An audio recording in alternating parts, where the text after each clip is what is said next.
Hi, we're going to do some ring sling troubleshooting today. Here's a sling. Let's pretend that I just took it out of the package. It's all nicely threaded. And without doing anything else, I'm just going to throw it on. And you can see how loose I've got it right now.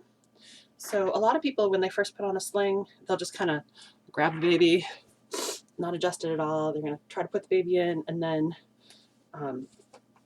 pull the tail to make it adjusted. And you can see that right away I'm having trouble because the rings are now way down here instead of up here where they're supposed to be. And then, of course, with a heavy baby, then you're ending up kind of fighting against the baby. You're trying to pull the sling around.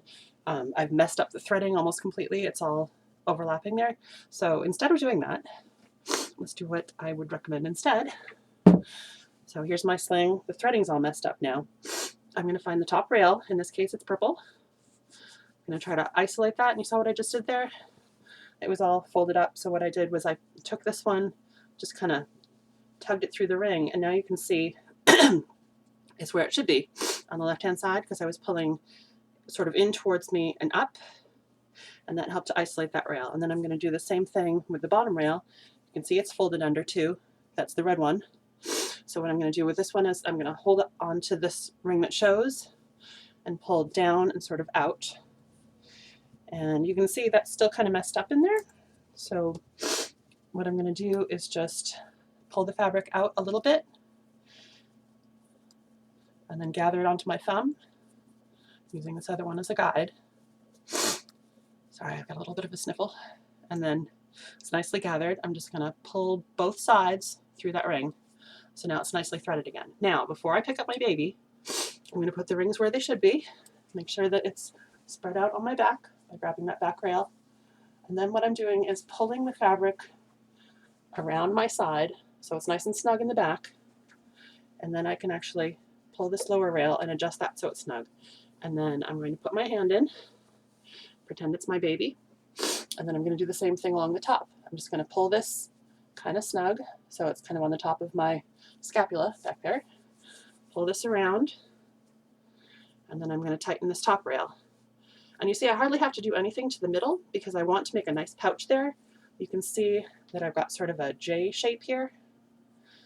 And that's going to make a nice seat for the baby, whether it's a newborn that you're going to have legs in, or if it's a toddler that's going to have legs out. If both of them need a kind of a nice seat. And I think you can see when I pulled it around from the back and then pulled the fabric through here, instead of pulling the shoulder down, I'm pulling the fabric up through the rings. And by doing that, I also kept the threading nice and neat, so I didn't get that huge like spike of fabric in the middle. That's going to do two things. It's going to keep the rings from being pushed apart because if the fabric is all piled up in here, it's actually going to pull these rings apart and make it more likely to slip.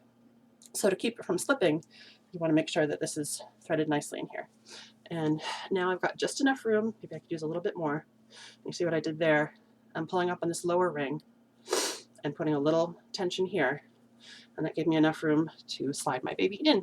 So I'm going to reach in through the bottom of the sling, grasp her feet and bum, and she's supported on my shoulder, you can see, and then I'm just going to pull this upper rail up to her back. You don't need a super amount of fabric on the back. Most of it, there's going to be some extra, is going to be underneath rather than on top.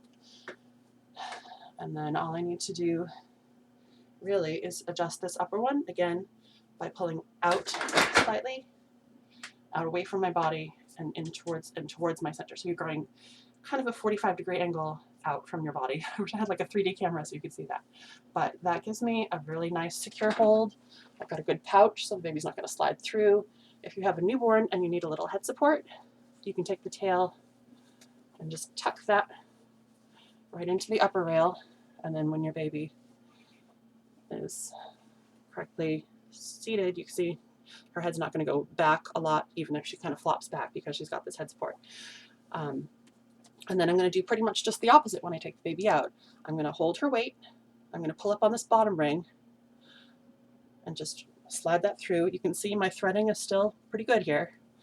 And then I'm going to take a little bit of the fabric from out there and then lift, let's see, up.